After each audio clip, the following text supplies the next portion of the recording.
Ay, ang bias ganda. And my name is Adil Luce at naniniwala ako sa kasabihang aanhin ko pa ang kabayo kung si Vice ganda na ang katabi ko.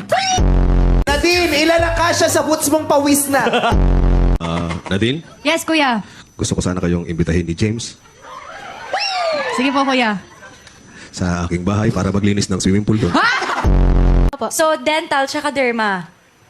Ano yung... Oh, bakit yung derma tumingin ka sa akin, Nadine? Oh my God, yung sapatos na sa bunganga na ni Nadine. Oh, bakit? Bakit? Tari, forever na, I love to love you pa. Ay, kasama ko na sa I Love to Love You. Sarap di itumba nito si Nadine. Number 1 na sa FHM, di siya pa yung jowa ni James Reid. Diyos ko. Ako nga, hindi na nominate sa FHM, wala pa akong jowa. How to be you pa? Konyo mo ko sa'yo, konyo mo. La. Uy, ito si Nadine! What's up, I love you mo! Pwisit sa rin. Pwisit to si Nadine, walang make-up. Wala ka, pero rosy chick. Teka, maghihilamos lang ako sa... Bait na ba? Pag nagkaanak ka ba, babae, lalaki? Kahit... kung ano ibibigay sa akin ni Lord. Kuting, ganyan. Nagigigil talaga ako sa'yo, Nadine, eh. Nanggigigil.